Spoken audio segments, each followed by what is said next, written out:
scissors and my little fabric pins. So what have you been doing today?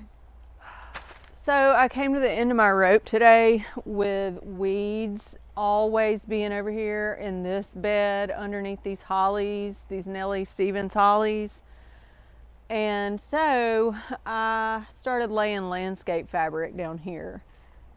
And it's like an amazing feeling knowing that I'm never going to have to deal with weeds over here again. And so weeds don't grow through that stuff? No. I mean, I've had so many weeds over here before, it's taken me like 3 of those huge black trash bags full of weeds to put by the road. So if I have a few weeds, I'm okay with weeding, but I'm gonna start working smarter, not harder. I like it. And so what I did too was I took the edger and gave myself a really nice clean edge line here, and I did a lot of the edge out here today. And have those bricks always been there? It looks neat. I straightened them up really good today, and took my little like 3-prong fork and like dug a little trench out and like stuck the brick down. So I just think they look a lot better. And and I had 2 snow and summer Asiatic jasmines planted in the back, kind of here and then there by the gate, and I dug them up and put them over in that bed over there. So and also the reason I'm doing this black landscape fabric in this bed, this holly bed, is because I don't intend on planting anything else in this bed. I'm just gonna let these gray owl junipers grow to their mature height, and so that's all that's going to be in this bed. But look, I got a good edge. How big were these hollies when you first planted them? They're getting pretty big now. These are 7 years old. They are huge. They were about $12 each, and they were about waist high when I put them in 2014. Big now. Yeah, and they need to be trimmed. Sounds like a job for me. Yeah. Okay. I could probably do it, but it's always nice to have a helper with that. Okay, and all right, let's get some of this bed right here. My purple coneflowers are really doing great right now. And the black-eyed Susans. And I always want to show this little tree. This is a divinely blue deodar cedar that I ordered online from theplantingtree.com, and it is like just adorable. It's my weeping cedar. And look, get that little bumblebee right there. My pollinators are so happy. And I'm waiting on my little hummingbird buddy to come back from Mexico and see me again. Okay. I didn't know these had red coming out of them. Okay, so this is what I was telling you about the other day. This is a bottle brush, and It looks like a bottle brush. and it looks like a bottle brush. And these blooms like literally just came about like in a day. I mean, this had nothing on it, and then all of a sudden it had all these red blooms. Yeah, and I never had a bottle brush before, but I'm really happy with it. Oh, huge update. Boxwood hedge is in. I apologize for not getting footage of my boxwood hedge planting, but it was like 90 something degrees the other day when I was doing it, and the humidity was so horrible that it was one of those days where I just was like, get in and get out as fast as possible. But the boxwood hedge is in. And so I've only got like 1 or 2 spots that I would like to put another boxwood to sort of fill in a little gap. But it's a good feeling to have it done, that's for sure. I like that. So you have 2 big ones. Yeah. Each entrance point.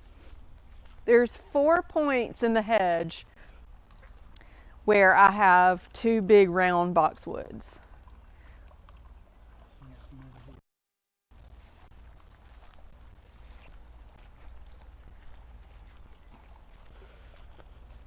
Okay. Oh, and I'm not sure, but what these are wintergreens. And I was saying that they're Japanese, but some are Japanese and some are wintergreen. Talking about these big balls, and honestly, I just don't even know if that bothers me or not. I don't think I'm gonna change anything. See, this has totally different look to it to me than this. It's a different colored leaf. You can see the stems. You can see I was noticing this just looks like a wintergreen, I think, and then this one's a Japanese. But that's okay. So are all these supposed to grow together? Yes, they will have a hedge. They will form a hedge. And look, here is.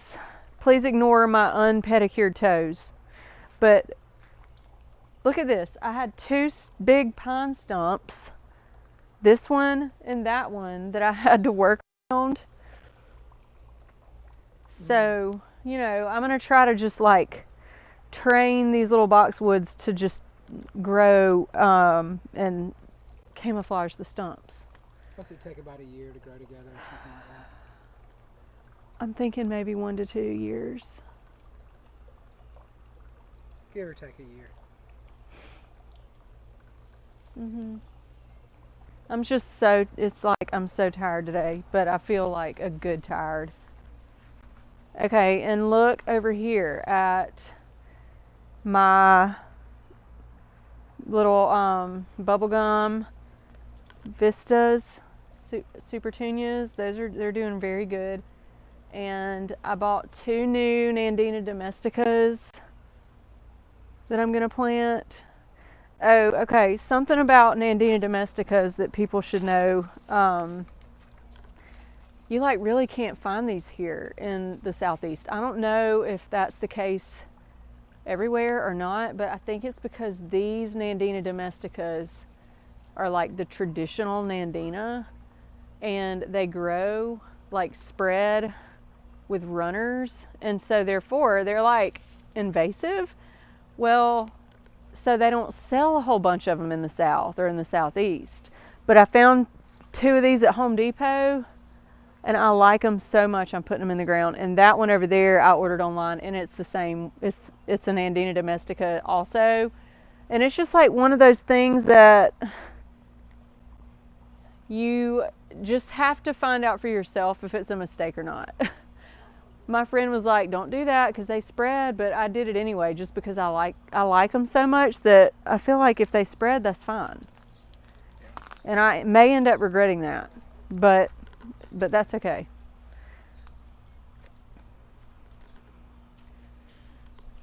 Okay, so let's just do one little walk through and I'll show the holly bed again. The holly bed, when I first started this garden, this backyard was just the most cookie cutter, stereotypical yard you can think of. Fenced in, just a flat square. Nothing interesting about it except for, I will say, when they built the house, they put in 3 crepe myrtles. We had half of this backyard was full of trees. From about the halfway point back here to the fence was just total natural area. And then from the halfway point up to the house was grass, a lawn. And I'll show a picture of that. And so when I first caught the gardening bug, I dug out this entire bed that you see over here, And I put this Japanese maple in. I put these two pittosporum, these two variegated pittosporum in. And that Japanese between them is new. That's an orangeola. That didn't go in until last year. But anyway, okay, this Japanese maple underplanted with these Shishi Camellia sasanquas, and these 3 hollies are the original plants that I planted in my garden. And in this area right here, I had no idea what I was going to do here, and I didn't know anything about landscape fabric back then. And I finally decided on these gray owl junipers, which I want to do a video on my favorite blue specimen plants, because I have like 5 blue specimen plants that I absolutely love, and gray owl juniper is one of them.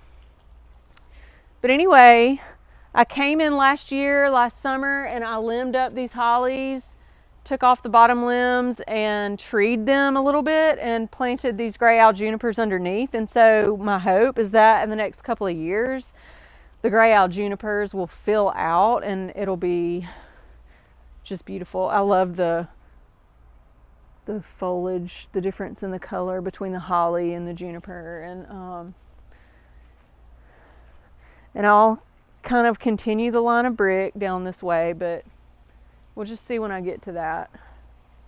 Anyway, so that's what I've been doing today. I hope you guys enjoyed this video. Thanks for joining me, and have a great evening and weekend. Talk to you soon.